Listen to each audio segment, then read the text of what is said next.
നമസ്കാരം. Third division വാർത്തകളിലേക്ക് സ്വാഗതം. വാർത്തകൾ വായിക്കുന്നത് അശ്വതി. കരയിലും കടലിലും ആകാശത്തും ഇനി ഇന്റർനെറ്റ്. ISROയുടെ അത്യാധുനിക വാർത്താവിനിമയ ഉപഗ്രഹമായ GSAT-20 വിജയകരമായി വിക്ഷേപിച്ചു. ഫ്ലോറിഡയിലെ കേപ്പ് നോവറലിൽ ഇലോൺ മസ്കിന്റെ സ്പേസ് എക്സിറ്റിന്റെ ഫാൽക്കൺ 9 റോക്കറ്റ് GSAT-മായി പറന്നുയർന്നു. 34 മിനിറ്റുകൾ നീണ്ട യാത്രയ്ക്ക് ശേഷം ഉപഗ്രഹം വേർപെട്ട് ഭ്രമണപഥത്തിൽ എത്തിച്ചേരുകയും ചെയ്തു. ടെലികോം ഉപഭോക്താക്കൾക്ക് അതിവേഗം ഇന്റർനെറ്റ് സേവനങ്ങൾ നൽകാൻ GSAT-20 സഹായിക്കും. കൂടാതെ വിമാനത്തിൽ യാത്ര ചെയ്യുന്നവർക്ക് ഇന്റർനെറ്റ് സേവനം ലഭ്യമാകും. തദ്ദേശ സ്ഥാപനങ്ങളിൽ ഇനി 1510 വാർഡുകൾ കൂടി. സംസ്ഥാനത്തെ ഗ്രാമപഞ്ചായത്ത്, നഗരസഭ, കോർപ്പറേഷൻ വാർഡുകൾ വിഭജിച്ചുകൊണ്ടുള്ള സംസ്ഥാന ഡിലിമിറ്റേഷൻ കമ്മീഷന്റെ കരട് വിജ്ഞാപനം ഇറക്കി. വാർഡിന്റെ അതിർത്തികൾ, ജനസംഖ്യകൾ, ഭൂപടങ്ങൾ ഇവയെല്ലാമാണ് വിജ്ഞാപനത്തിലുള്ളത്. 6 കോർപ്പറേഷനുകളിൽ കൊച്ചിയിൽ 2ഉം മറ്റിടങ്ങളിൽ 1 വീതവുമാണ് വാർഡുകൾ വർദ്ധിക്കുന്നത്. 79 നഗരസഭകളിലായി 128 വാർഡുകളും 886 ഗ്രാമപഞ്ചായത്തുകളുമായി 1375 വാർഡുകളുമായി വർദ്ധിക്കും. റെയിൽവേ ഭൂമിയിൽ മാലിന്യങ്ങളും കെട്ടിടാവശിഷ്ടങ്ങളും നിറയുന്നു.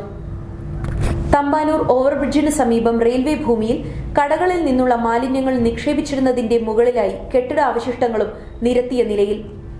ഓവർബ്രിഡ്ജിന് സമീപം ശ്രീചിത്ര പൂർ ഹോമിലേക്കുള്ള റോഡിന്റെ വശത്താണ് കെട്ടിടാവശിഷ്ടങ്ങൾ തള്ളിയിരിക്കുന്നത്. ഇവിടുത്തെ മാലിന്യങ്ങൾ നീക്കം ചെയ്യണമെന്നാവശ്യപ്പെട്ട് റെയിൽവേ കോർപ്പറേഷനെ സമീപിച്ചിരുന്നെങ്കിലും യാതൊരു ഫലവും ഉണ്ടായില്ല. ഇവിടെ മതിലു കെട്ടി സംരക്ഷിച്ചിട്ടുണ്ടെങ്കിലും അതിനു മുകളിലൂടെയാണ് ഇപ്പോൾ മാലിന്യങ്ങൾ നിക്ഷേപിക്കുന്നത്.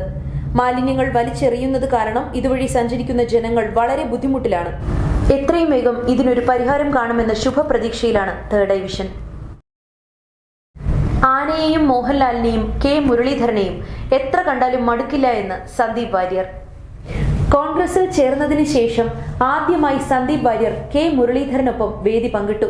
കൂടാതെ ശ്രീകൃഷ്ണപുരത്തെ പരിപാടിയിൽ മുരളീധരന് സന്ദീപ് വാനോളം പുകഴ്ത്തുകയും ചെയ്തു. മുരളീധരനെ മുരളിയേട്ടൻ എന്ന് അഭിസംബോധന ചെയ്തിട്ടായിരുന്നു പ്രസംഗം തുടങ്ങിയത്. ഏറ്റവും ഇഷ്ടമുള്ള മുഖ്യമന്ത്രി കെ കരുണാകരനാണെന്നും ആനയെയും മോഹൻലാലിനെയും കെ മുരളീധരനെയും എത്ര കണ്ടാലും മലയാളികൾക്ക് മടുക്കില്ല എന്നും മുരളിയേട്ടനും കോൺഗ്രസിനുമൊപ്പം താൻ ഇനി ഉണ്ടാവുമെന്നും സന്ദീപ് വാര്യർ പറഞ്ഞു. വന്ദേ ഭാരതിലെ സാമ്പാറിൽ കീടം, ജീരകമെന്ന് അധികൃതർ, പിഴ ചുമത്തി റെയിൽവേ. തിരുനെൽവേലി ചെന്നൈ എഗ്മോർ വന്ദേ ഭാരത് എക്സ്പ്രസിൽ നൽകിയ ഭക്ഷണത്തിലാണ് കീടത്തെ കണ്ടെത്തിയത്. തുടർന്ന് ഭക്ഷണം വിതരണം ചെയ്ത സ്ഥാപനത്തിന് 50,000 രൂപ പിഴയും ചുമത്തി. കഴിഞ്ഞ ദിവസം വാഹനം മധുരയിൽ നിന്നും പുറപ്പെട്ടയുടൻ ഒരു യാത്രക്കാരന് നൽകിയ പ്രഭാത ഭക്ഷണത്തിനൊപ്പമുള്ള സാമ്പാറിലാണ് കീടങ്ങൾ കണ്ടെത്തിയത്. സംഭവത്തെ തുടർന്ന് പരാതിപ്പെടുകയും എന്നാൽ അത് ജീരകമാണെന്ന മറുപടിയുമായി റെയിൽവേ ആദ്യം രംഗത്തെത്തി. ഇതിന്റെ ദൃശ്യങ്ങൾ പ്രചരിച്ചതിനെ തുടർന്ന് പരിശോധന നടത്തുകയും പിന്നാലെ ഇത് കീടങ്ങളാണെന്ന് ഉറപ്പിക്കുകയും ചെയ്തു. വൻ ചന്ദനവേട്ട, 55 കിലോ ചന്ദന കാതലുകളാണ് പിടികൂടിയത്. നെടുങ്കണ്ടം തൂക്കുപാലത്ത് അന്തർ സംസ്ഥാന ചന്ദന മോഷണ സംഘത്തിലെ 5 പേർ പിടിയിലായി. പ്രതികളിൽ നിന്നും 55 കിലോഗ്രാം ചന്ദന കാതലുകളാണ് പിടികൂടിയത്. ഇതോടെ പിടിയിലായവരുടെ എണ്ണം 6 ആയി. പിടിച്ചെടുത്ത ചന്ദനത്തിന് 12 ലക്ഷത്തോളം രൂപ വിലമതിക്കുമെന്നാണ് ഉദ്യോഗസ്ഥർ പറഞ്ഞത്. മുഖ്യ സൂത്രധാരനെ ഇതുവരെയും കണ്ടെത്താൻ കഴിഞ്ഞില്ലെന്നും ഉദ്യോഗസ്ഥർ അറിയിച്ചിട്ടുണ്ട്. 24 മണിക്കൂറും പ്രവർത്തിക്കുന്ന ഓൺലൈൻ കോടതി എത്തി. കൊല്ലത്ത് 24 മണിക്കൂറും പ്രവർത്തിക്കുന്ന ഓൺലൈൻ കോടതി നാളെ പ്രവർത്തനം ആരംഭിക്കും. ഹൈബ്രിഡ് മോഡലിൽ പ്രവർത്തിക്കുന്ന കോടതിയിൽ ഫിസിക്കൽ ഫയലിംഗ് ഇല്ല. കൂടാതെ അഭിഭാഷകർക്കും ക്ലർക്കുമാർക്കും പ്രത്യേക പരിശീലനവും നൽകും. നെഗോഷ്യബിൾ ഇൻസ്ട്രുമെന്റ് നിയമപ്രകാരമുള്ള ചെക്ക് ബൗൺസ് കേസുകളാണ് കോടതിയിൽ ഫയൽ ചെയ്യേണ്ടത്. KSRTC ശമ്പള വിതരണവുമായി ബന്ധപ്പെട്ട സമരം തള്ളി KB ഗണേഷ് കുമാർ. KSRTC ജീവനക്കാരുടെ ശമ്പള വിതരണവുമായി ബന്ധപ്പെട്ട് TDF നടത്തിയ സമരത്തെ തള്ളി മന്ത്രി KB ഗണേഷ് കുമാർ. ശമ്പളം കൊടുക്കുമെന്ന് TDFന് അറിയാമായിരുന്നിട്ടും സമരം നടത്തിയെന്നും ഇത് തെറ്റായിപ്പോയെന്നും KB ഗണേഷ് കുമാർ പറഞ്ഞു. ഫിനാൻസ് ഉദ്യോഗസ്ഥരെ അടക്കം തടഞ്ഞുകൊണ്ടാണ് സമരം നടത്തിയത്. ഇത് ശമ്പള വിതരണത്തെ ബാധിക്കുമെന്നും അദ്ദേഹം പ്രതികരിച്ചു. പാകിസ്ഥാൻ പിടികൂടിയ മത്സ്യത്തൊഴിലാളികളെ മോചിപ്പിച്ച് ഇന്ത്യ. പാകിസ്ഥാൻ മാരിടൈം ഏജൻസി പിടികൂടിയ ഇന്ത്യൻ മത്സ്യത്തൊഴിലാളികളെയാണ് ഇന്ത്യ കോസ്റ്റ് ഗാർഡ് മോചിപ്പിച്ചത്. ഞായറാഴ്ച ഉച്ചയോടെയാണ് സംഭവം നടന്നത്. ഇന്ത്യൻ പാകിസ്ഥാൻ സമുദ്ര അതിർത്തിയിൽ നോ ഫിഷിംഗ് സോണിൽ വെച്ച് ഇന്ത്യൻ മത്സ്യബന്ധന കപ്പലിന്റെ സന്ദേശം കോസ്റ്റ് ഗാർഡിന് ലഭിക്കുകയായിരുന്നു. മറ്റൊരു കപ്പലിനെ പാകിസ്ഥാൻ കസ്റ്റഡിയിലെടുത്തെന്നും അതിൽ 7 മത്സ്യത്തൊഴിലാളികൾ ഉണ്ടായിരുന്നുവെന്നുമായിരുന്നു സന്ദേശം. ഉടൻ തന്നെ കോസ്റ്റ് ഗാർഡ് വിഷയത്തിൽ ഇടപെടുകയും തൊഴിലാളികളെ മോചിപ്പിക്കാനുള്ള പ്രവർത്തനങ്ങൾ ആരംഭിക്കുകയും ചെയ്തു. തൊഴിലാളികളെ പിടികൂടിയ അന്ന് തന്നെ 7 തൊഴിലാളികളെയും കോസ്റ്റ് ഗാർഡിന്റെ നേതൃത്വത്തിൽ മോചിപ്പിച്ചു. ബസ് ഗട്ടറിൽ വീണ് യാത്രക്കാരിക്ക് ഗുരുതര പരിക്ക്. തകർന്നു തരിപ്പണമായ കോവളം KSRTC ബസ് ഗട്ടറിൽ വീണപ്പോഴുണ്ടായ ആഘാതത്തിൽ യാത്രക്കാരി സീറ്റിൽ നിന്നും മുകളിലേക്ക് ഉയർന്നു വീണ് നട്ടെല്ലിന് ഗുരുതര പരിക്ക്. ഇവരെ ആശുപത്രിയിൽ എത്തിക്കാതെ ബസ് ജീവനക്കാർ പാതി വഴിയിൽ ഇറക്കിവിട്ടെന്നും പരാതി. കഴിഞ്ഞ ദിവസത്തെ സംഭവത്തിൽ കോവളം സ്വദേശി രാധിക ദേവിക്കാണ് സാരമായ പരിക്കേറ്റത്. പരിശോധനയിൽ നട്ടെല്ലിന് പൊട്ടലും ഡിസ്ക് സ്ഥാനചലനവും സംഭവിച്ചതായി കണ്ടെത്തിയെന്ന് രാധിക പറഞ്ഞു. കുഴികൾ മാത്രമുള്ള റോഡുകളിലെ ദുരവസ്ഥയിൽ ഇങ്ങനെയുള്ള പല അപകടങ്ങളും ഇനിയും നിരന്തരം സംഭവിക്കുക തന്നെ ചെയ്യും. എന്തുകൊണ്ടാണ് അധികൃതരുടെ ഭാഗത്തു നിന്നും ഇതിനൊരു പ്രതികരണവും ഉണ്ടാവാത്തത്? ഇങ്ങനെയുള്ള അപകടങ്ങൾ ഇനിയും ഉണ്ടാവാതെ ഇരിക്കണമെങ്കിൽ എത്രയും വേഗം റോഡുകൾ സഞ്ചാരയോഗ്യമാക്കണം. ഇത് എത്രയും വേഗം അധികാരികളുടെ ശ്രദ്ധയിൽപ്പെടുമെന്ന് തേർഡ് ഐ വിഷൻ പ്രതീക്ഷിക്കുന്നു. അഷ്ടമുടിക്കായലിൽ മീനുകൾ ചത്തുപൊങ്ങിയത് കാലാവസ്ഥാ വ്യതിയാനത്തെ തുടർന്നെന്ന് കണ്ടെത്തൽ. ഫിഷറീസ് സർവകലാശാല ഗവേഷണ വിഭാഗം നടത്തിയ പരിശോധനയിൽ കായൽ വെള്ളത്തിൽ വലിയ തോതിൽ അമോണിയയുടെയും നൈട്രേറ്റുകളുടെയും സാന്നിധ്യമുണ്ടെന്ന് കണ്ടെത്തി. ജൈവ മാലിന്യങ്ങൾ തള്ളുന്നതുകൊണ്ട് മാത്രം പെട്ടെന്നൊരു ദിവസം മീനുകൾ കൂട്ടമായി ചത്തുപൊങ്ങാൻ ഇടയില്ലെന്നതാണ് വിദഗ്ധർ ചൂണ്ടിക്കാട്ടുന്നത്. അമോണിയയുടെ അളവ് സാധാരണ കാണുന്നതിന്റെ 50 ഇരട്ടിയും നൈട്രേറ്റുകളുടെ അളവ് 10 ഇരട്ടിയുമാണ് കായൽ വെള്ളത്തിൽ കണ്ടെത്തിയത്. നമ്മളിൽ പലരും മാംസാഹാര പ്രിയരാണ്. എന്നാൽ ഇപ്പോൾ വിപണിയിൽ കൃത്രിമ മാംസം ലഭിക്കുന്നുണ്ട്. എന്താണ് കൃത്രിമ മാംസം?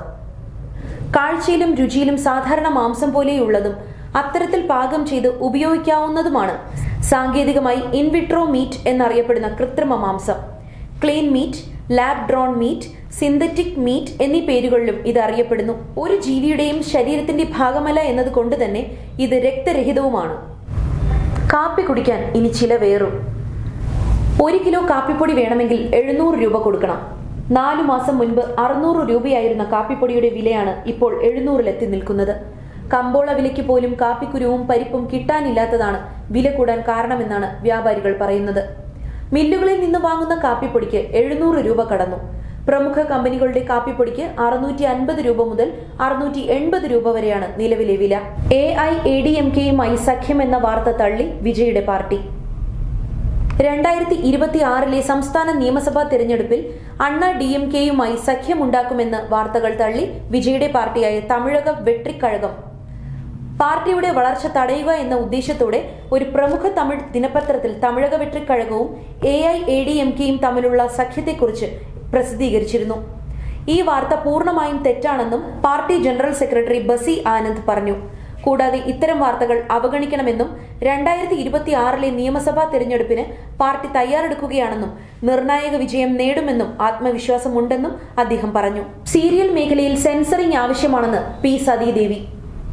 സീരിയൽ മേഖലയിൽ സെൻസറിംഗ് ആവശ്യമാണെന്നും തെറ്റായ സന്ദേശങ്ങൾ സമൂഹത്തിലേക്ക് എത്തുന്നുണ്ടെന്നും സംസ്ഥാന വനിതാ കമ്മീഷൻ അധ്യക്ഷ P. സതീദേവി അഭിപ്രായപ്പെട്ടു.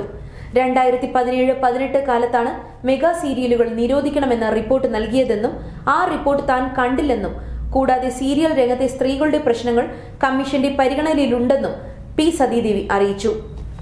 നമ്മുടെ ആരോഗ്യം നമ്മളിലൂടെ. കൊളസ്ട്രോൾ കുറയ്ക്കാൻ വീട്ടിൽ തന്നെ ചെയ്യേണ്ട കാര്യങ്ങൾ. രാവിലെ വെറും വയറ്റിൽ ചിയ സീഡ് വെള്ളം കുടിക്കുക. ഫൈബറും omega-3 ഫാറ്റി ആസിഡും ചിയ സീഡ് വെള്ളം കുടിക്കുന്നത് ചീത്ത കൊളസ്ട്രോൾ കുറയ്ക്കാൻ സഹായിക്കും. ഫൈബറും omega-3 ഫാറ്റി ആസിഡും അടങ്ങിയ ചിയ സീഡ് വെള്ളം കുടിക്കുന്നത് ചീത്ത കൊളസ്ട്രോൾ കുറയ്ക്കാൻ സഹായിക്കും. പ്രാതലിന് ഓട്സ് കഴിക്കാം. ഫൈബർ ധാരാളം അടങ്ങിയ ഓട്സ് പ്രാതലിന് കഴിക്കുന്നത് ചീത്ത കൊളസ്ട്രോൾ കുറയ്ക്കാൻ സഹായിക്കും. കൊഴുപ്പടങ്ങിയ ഭക്ഷണങ്ങൾ ഒഴിവാക്കുക. കൊഴുപ്പടങ്ങിയ ഭക്ഷണങ്ങൾ, പ്രോസസ്ഡ് ഭക്ഷണങ്ങൾ, റെഡ് മീറ്റ് എന്നിവ ഡയറ്റിൽ നിന്നും ഒഴിവാക്കുക. കൂടാതെ ഒപ്പം തന്നെ മധുരവും എണ്ണയും കൂടിയ ഭക്ഷണങ്ങളും ഡയറ്റിൽ നിന്ന് പരമാവധി ഒഴിവാക്കുക. പഴങ്ങളും പച്ചക്കറികളും വിറ്റാമിനുകളും ധാതുക്കളും ഫൈബറും omega-3 ആസിഡും ആന്റി ഓക്സിഡന്റുകളും അടങ്ങിയ ഭക്ഷണങ്ങൾ ഡയറ്റിൽ ഉൾപ്പെടുത്താം. കൂടാതെ വ്യായാമം ചെയ്യുന്നത് കൊളസ്ട്രോൾ കുറയ്ക്കാൻ സഹായിക്കും. വാർത്തകൾ പൂർണ്ണമാകുന്നു. നന്ദി, നമസ്കാരം.